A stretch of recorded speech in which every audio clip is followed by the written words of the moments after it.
Bonjour tout le monde, j'espère que vous allez bien en forme et bien en compagnie. Alors aujourd'hui, on va voir le théorème de Banach-Steenhaus. Alors ce théorème, c'est très hyper important et il y a beaucoup d'applications pour ce théorème. Alors, elle dit quoi? Alors puisque c'est le théorème de Banach-Steenhaus, c'est-à-dire qu'on travaille dans un Banach. Alors soit un Banach, et je vais prendre f normé quelconque, un espace normé quelconque, Fn, une suite d'applications linéaires continues de E dans F, telle que on a la norme de Fn est bornée. Si seulement si la norme de Fn de x est bornée. C'est-à-dire si la suite des normes de f, c'est-à-dire si la suite des normes d'applications linéaires, des applications linéaires Fn comme une suite est bornée, alors si seulement si pour tout x, la suite des normes des images de Fn de x est bornée. Alors ici, de la borniture ponctuelle à la borniture globale. Alors si les globales, automatiquement il est ponctuel. Mais si les ponctuels n'impliquent pas les globales, mais c'est le théorème de Banach-Steenhaus, c'est plus exactement cette implication. Très bien. Alors, un exercice d'application, soit E, R de x, c'est l'ensemble des polynômes à coefficient dans R de degré quelconque. Alors, l'espace vectoriel des polynômes à coefficient dans R, menu de la norme suivante. Alors, P, c'est la somme de k allant de 0 jusqu'à t de ak x à la puissance k. La norme de P, c'est la somme des valeurs absolues de ak, de k allant de 0 jusqu'à t. Alors, c'est ça la norme qu'on va travailler avec, c'est-à-dire, si j'ai P un polynôme, alors la norme de P, c'est cette valeur. Première question. Première question, elle dit quoi? Montrer que pour tout n appartenant à n étoile, la forme linéaire Fn de E définie par Fn de P, c'est la puissance, la dérivée énième, successive énième de P au point 0, appliquée au point 0, sur n-1 factoriel. Alors montrer que cette application, cette forme, elle est quoi? Comment? Alors attends.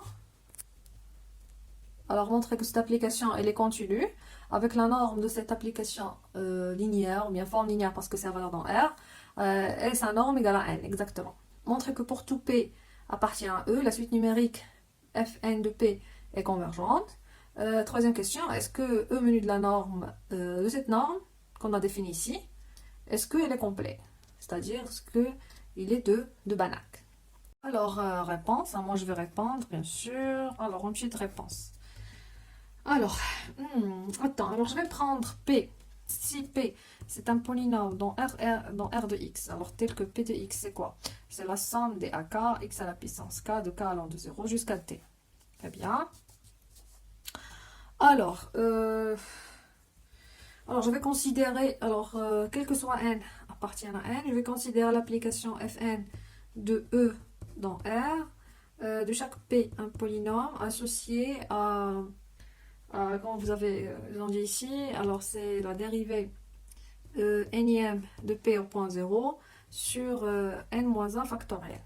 Alors c'est ça en général, ce qu'on a. Très bien. Alors montrons que quel que soit n appartient à n, Fn, toutes les Fn sont continues. On a soit P appartient à E. Alors ici, c'est pour R. Ici, on a la norme de E. Alors, on a Fn de P en valeur absolue. C'est quoi? Alors, c'est P, c'est la dérivée, c'est la dérivée successive de P au point 0 sur n-1, la factorielle, bien sûr, en valeur absolue. Alors, nous, qu'est-ce qu'on cherche? Bien sûr, on cherche que ça soit inférieur ou égal à m fois la norme de P. Et on sait que ici, la norme de P, c'est la somme des valeurs absolues des AK de k allant de 0 jusqu'à t. Mais on sait déjà que si j'ai un polynôme, les AK, on peut les trouver les AK si j'ai un polynôme quelconque. C'est quoi les AK qu'on sait? Alors, je l'écris ici. Alors, AK, c'est quoi? C'est la dérivée km de 0 de p sur k factoriel. Alors ça c'est déjà vu, c'est aussi pour les séries entières, on a déjà vu cette formule. Alors pour développer un polynôme, bien fonction polynomiale, alors on travaille par cette méthode, c'est-à-dire c'est la dérivée km en point 0 sur k factoriel. Ça, c'est ak. Ici, c'est k factoriel. Nous, on cherche ici n factoriel. Mais on n'a que n moins 1 factoriel. Alors, bien évidemment, ce que je vais faire, je vais multiplier par n. Je vais diviser par n. Alors, ici, il va être n factoriel. Alors, c'est quoi? C'est exactement n fois la dérivée nième de 0 sur n factoriel. Et c'est inférieur ou égal n fois la norme de p. Pourquoi? Parce que la norme de P, c'est quoi? La norme de P, c'est la somme des AK. Et ça, c'est que AN. Ça c'est AN. Celui-là, c'est la valeur absolue de AN. Et la norme de P, c'est la somme de tous les valeurs absolues de AK. Alors, on peut conclure que c'est inférieur ou égal à la norme de P. D'où la valeur absolue de Fn de P inférieur ou égal n fois la norme de P. Alors, on peut conclure que Fn, il est continu. Et même, on peut conclure que la norme de f de n inférieur ou égal à n. Très bien. Alors maintenant, il nous reste montrer que n est la norme de f de n supérieure à la norme de n. Et on sait que la norme de f de n, c'est le sup des valeurs absolues de fn de p sur la norme de p. C'est-à-dire, il suffit de trouver un polynôme tel que... alors, on sait que fn, la norme fn, c'est quoi? C'est le sup des fn de p sur la norme de P pour P appartient à E. Alors, pour montrer que Fn est supérieur à n, il suffit de trouver un polynôme dans E tel que la valeur absolue de Fn de P sur la norme de P soit égale à n. Si on a trouvé ça, alors c'est fini. Pourquoi? Parce que ça, c'est le sup de toutes ces valeurs et on trouve ce qu'on veut. Très bien. Alors, le polynôme célèbre qu'on peut appliquer, c'est quel polynôme à votre avis? Alors, on va voir. Alors, c'est quoi le polynôme que je vais faire? Alors, attends, je vais répéter. J'ai Fn, la norme de Fn, c'est quoi? C'est le sup des valeurs absolues de Fn de P sur la norme de P pour P appartient à E. Très bien, ça ce sont des polynômes. Alors, pour montrer que la norme de Fn, c'est-à-dire la norme de cette application linéaire supérieure ou égale à n, alors il suffit de trouver un polynôme tel que, alors trouvons un polynôme P0 appartient à R de X, tel que on a Fn de P0 sur P0 en norme, ici en valeur absolue, soit égal à n. Si on a trouvé ça, c'est fini. Très bien. Alors, je vais poser, alors pour P0 est égal à A, alors non, est égal à AN, XN. Ou AN c'est égal à A, c'est-à-dire 1 multiplié par XN. Polynôme unitaire de degré n. Ce polynôme, bien évidemment, appartient à R de X. Et on va faire des calculs. Alors, Fn de P0, en valeur absolue, c'est quoi? C'est quoi? C'est la dérivée nième de P0 sur n en appliquant 0. Alors, ça, on va le dériver. Alors, si on a dérivé la première fois, c'est quoi? C'est n, xn moins 1. Xn moins 1, je vais dériver deuxième fois. Alors, n, xn moins 1, ça, c'est la dérivée première. Donc, je vais autre dérivée. Alors, c'est n moins 1, xn moins 2. Autre dérivée, n moins 1, n. Alors, toujours, on dérive le xn. C'est-à-dire, je fais tomber la puissance ici, et après, j'ajoute. Après. Alors, en général, ça égale à n moins 1, n moins 2, fois, jusqu'à x à la puissance 0, c'est égal à 1. Ça, c'est n moins 1, n moins 2, jusqu'à multiplier par 1, c'est-à-dire c'est n factoriel. Très bien. Maintenant, la norme de P0. Alors, la norme de P0, c'est quoi? C'est la somme des AK. C'est quoi ici le AK qu'on a? C'est 1, c'est 1. Alors, c'est 1. Alors, d'où on a... attends, alors... Non. Alors, ici, Fn de P0, alors c'est la dérivée successive sur n factoriel. Sur n factoriel. Mais en n'oubliant pas que ici, pour Fn de P d'une manière générale, c'est quoi? C'est la dérivée nième de 0 sur n-1 factoriel. C'est-à-dire on doit diviser par n-1 factoriel. On divise par n-1 factoriel, on divise par n-1 factoriel. Alors, la valeur absolue de Fn de P0 sur P0, c'est quoi? Alors, si je divise par n factoriel, qu'est-ce qu'il me reste ici? Je vais simplifier, il me reste n sur 1, c'est égal à n.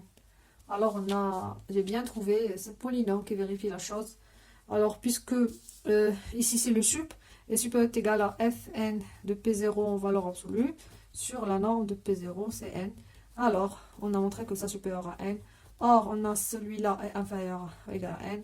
Alors, on a l'égalité, c'est-à-dire la norme de Fn égale à n. Très bien. Alors, maintenant, on va passer à l'autre question. Montrer que pour tout P, la suite numérique Fn de P est convergente. Quand je dis elle est convergente, c'est-à-dire elle converge Fn de P. Fn de P, elle est où? Fn de P, c'est dans R. Alors, elle converge par rapport à la valeur absolue. Elle converge, montrons qu'elle est convergente tout simplement lorsque n tend vers plus l'infini. Alors, Fn de P, c'est quoi est égal? C'est la dérivée énième de 0 sur n moins 1 factoriel. Alors, elle va converger vers quoi? Alors, la deuxième question, c'est quoi la deuxième question? Montrer que la suite Fn de P, lorsque h peut être égal à 1, est convergente. Bien sûr, dans R. Alors, on a Fn de P, c'est quoi? C'est la dérivée énième de 0 sur n moins 1 factoriel. Très bien. Alors, lorsque n tend vers plus l'infini, alors si je prends n tend vers plus l'infini, alors c'est-à-dire que n, il va dépasser le degré de P. Alors, quel que soit n, très strictement supérieur au degré de P, le degré de ce polynôme, alors, si je dépasse le degré de P et je dérive P, si par exemple le degré de P c'est n, c'est-à-dire je vais dériver jusqu'à n, alors c'est n fois n moins 1 comme on a fait pour xn. Mais si n supérieur à le degré, je dérive. Alors à la fin je vais avoir une constante. Et je dérive encore, je vais avoir 0. Alors 0 sur 1 moins 1 factoriel c'est 0, alors on va avoir Fn de P, Fn de P égale à 0, parce que on va dériver plus que le degré. Alors, Fn de P est stationnaire parce que vaut que 0, est stationnaire. D'où on peut conclure qu'elle est convergente. Elle est convergente. Et tout de suite, on va passer à la troisième question. Est-ce que E menu de cette norme est complet? En utilisant le théorème de Banach-Steenhaus. Alors, le théorème de Banach-Steenhaus, qu'est-ce qu'elle dit? Alors, on va faire un petit rappel ici. Attends. Alors, qu'est-ce que dit le théorème? Il dit que si j'ai une suite, si j'ai E Banach, sur l'espace de départ, et si j'ai une suite d'applications linéaires continues de E dans F, quelconque, comme on a fait ici pour Fn, alors Fn qu'on a pris, c'est une suite de fonctions continue, linéaire, vérifie la propriété de E dans F, F ici c'est R. Alors, si la norme de Fn est bornée, si seulement si, la norme de Fn de x est bornée. Très bien. Alors, c'est quoi le x ici? Ce P. Alors, Fn de P, elle est convergente. Alors, et on sait que tout de suite convergente, elle est comment? Elle est bornée. Alors, la suite Fn de P, comme elle est convergente, elle est bornée. Très bien. Alors, on va supposer qu'il est complet. Alors, supposons que E est complet. Alors, si E est complet, alors d'après le théorème de Banach-Steenhaus, on a la norme, la suite des normes des Fn est aussi bornée. Très bien. Or, ici, la norme de Fn, c'est de combien est égal? C'est égal à n. Or, la norme de Fn est égale à n. Lorsque n tend vers plus l'infini, n tend vers quoi? N va tendre vers plus l'infini. C'est-à-dire que ce n'est pas borné. Alors ça, elle n'est pas bornée. Ce qui est absurde. C'est ce qu'on a supposé, elle n'est pas vrai. C'est-à-dire E, il n'est pas complet. Alors, quand vous avez remarqué que le théorème de Banach-Steenhaus et le théorème du isomorphisme de Banach s'appliquent ici, s'appliquent pour montrer que s'il est de complet, s'il est de Banach ou non. Alors, si je trouve alors pour ce théorème, si je trouve, alors pour ce théorème, si je trouve une suite d'applications linéaires continues dans un Banach, dans quelconque, tel que de E dans F, tel que la norme de la suite Fn bornée, mais pour tout x, la norme ponctuelle n'est pas bornée. Alors, ou bien l'inverse, c'est-à-dire si ça borné, ça n'est pas borné, alors on peut conclure qu'il y a quelque chose qui ne marche pas, c'est-à-dire que E n'est pas Banach. C'est la même chose pour le théorème d'isomorphisme de Banach. Si je trouve une suite d'applications linéaires continues entre un Banach et l'autre je ne sais pas quoi, mais je trouvais que J-1, la réciproque de F n'est pas continue, elle est encore linéaire mais n'est pas continue, alors je peux conclure que l'espace d'arrivée ou bien l'espace de départ, ça dépend, qu'il n'est pas de Banach. Alors c'est ça sert ces théorèmes, des grands théorèmes, Alors j'espère que vous avez compris. Si vous avez encore des questions, n'hésitez pas à commenter, à liker. Merci à vous.